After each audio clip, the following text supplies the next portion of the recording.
The American dream was good back in the days in the 1950s, 1960s.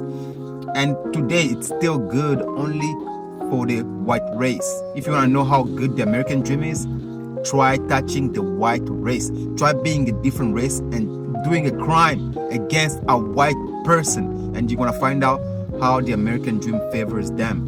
Please check out this video. The American dream is alive, at least for me, which is an important caveat here. Women were mostly left out of this economic version of the American dream, and so were people who weren't white, like Black Americans, 10% of the population, over 1 million of whom fought in the war, but upon returning were met with these custom maps that were drawn to determine where they could and could not buy homes. They were largely left out of all of this government help that allowed me to get education and buy a home and build wealth. But if you're just looking at the numbers, the 1950s was a really good time for the median income earner. You could have a family, work in a factory, and be loaded with opportunities to move up the economic ladder, thanks to a booming economy and a bunch of government programs. So now let's move forward in time to the During World War I, black people fought.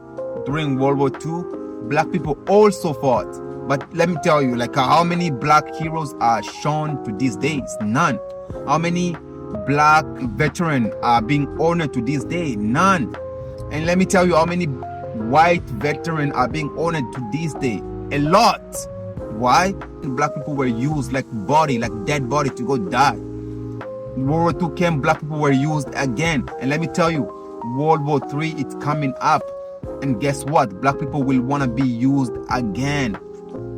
And after every war, countries go broke. Countries go broke and they want to rebuild. And during that rebuild, they're not gonna want to be around black people. During them rebuilding, they're gonna want to be in their own community, unite with their own community, rebuild for their own community, feed their own community. And once their community has risen, then they're gonna share that little bit with the other races. Let's look at World War I. Let's look at World War II. What did those wars teach black people? That every time people go to war, like white people, they went to World War I, they came back, they start rebuilding. And during that poverty, when they went to war, during that poverty, they have to rebuild themselves. They have to grow the economy again. And when they're doing that, when they're growing up the economy after war, they won't like to be around black people, and they will not allow black people to be around them. They're gonna outcast the black people. They're gonna kick out the black people, separate themselves from the black to build their economy until the economy is built. Then they'll share some with the black people after they have rebuilt. But during that rebuilding, they're not gonna share anything with the black race. So let me tell you, brothers and sisters, World War III is coming up. Just protect yourself. The government of America acts like it's for black people, but they're actually not.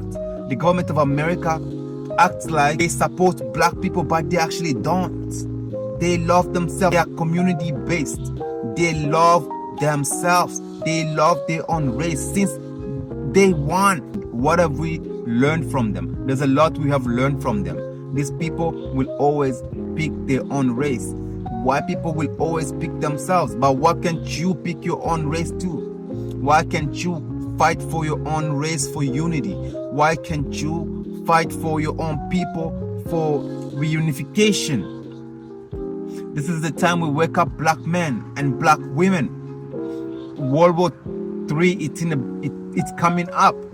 If you want to go and die for America, that's shame. You're going to die for America and your soul going to be gone. No one will care. You're not going to be honored. You're not going to be viewed in the book of history. You are gone. You are nobody. You are a nothing. You are an ant. Like an ant who died and nobody cares. That's how black people are when they die during the war. They are nothing.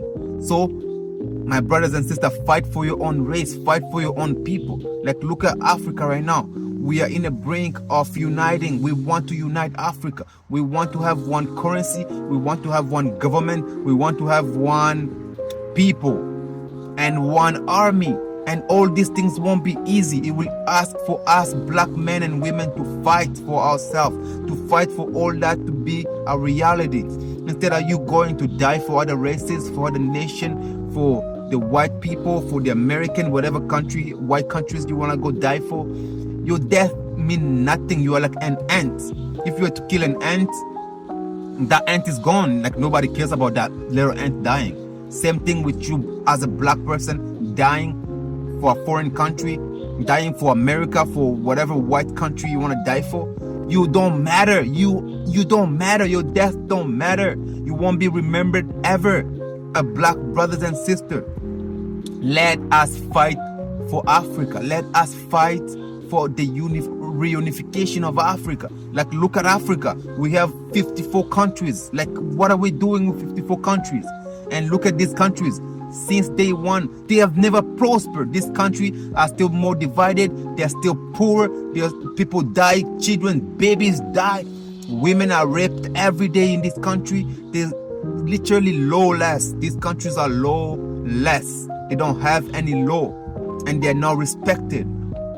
So only us black men can rise up and unite our people, put a law that gonna support our people for many generations. We can change the future if we decide to. Instead of you going to die for a foreign country, die for your people. Die for the black race. Die for a great cause, for unity, for reunification of the black people. This is the time we fight for our own, not the time to fight for whatever white country you want to fight for, or Asian country you want to fight for. It's not worth it, brothers and sisters. It's not worth it. You see that video you watch during World War I, World War II, African American fought in these wars, and when they come back home, what happened? They were left in the streets. They were called Negro. They were divided even more than ever. Them fighting in a war meant nothing. Them killing themselves in a war, dying, going hard in a war and sacrificing themselves meant nothing. And it always will mean nothing. Why? Because we mean nothing to ourselves. Like, look at our people. Look at our people.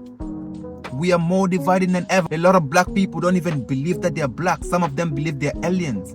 Some of them believe that they belong in the white groups. And by saying white groups, I mean America, it's a white group. Europe, it's a white group. Australia, it's a white group. New Zealand, it's a white group. All these white group countries, they don't give a fuck about you as a black person. You can go and die in their war. You can go and die whatever you want. You will be forgotten and gone, like a poor ant who just got killed, like an ant. You won't ever be remembered. Guys, this is the time we fight for our people. This is the time we fight for the reunification of Africa. We must unite. We must come up with a currency. We must rebuild. Africa is a beautiful land. Imagine if we have a government that build infrastructure, a government that bring education, not education in English or whatever language of foreign, but education in our own mother language. Like, Africa have many beautiful languages. Imagine if we're being taught in these many beautiful languages. Imagine that. We're gonna create something beautiful out of these languages if we just invest in them. So it is up to us to actually rise and do something for our people. Fight for the cause that matter. Don't fight for what doesn't matter. Just because you grew up in America doesn't make you an American, because America is run by a white group. Just because you are born in Europe doesn't make you a European, because Europe is run by a white group. Whatever country, a white country you were born in, it doesn't run by your people. It run by a different group of people, and this different group of people will not care about you. They will never care about you, even if you die 10 times in their war. You are gone and forgotten. They don't give a fuck about you. So, brothers and sisters, let's fight for a greater cause. A cause that will never be forgotten in the history of black men and women. Let us change our history. The history of slavery, the history of colonization. Now, why should we stay under that such history? Those histories are shame.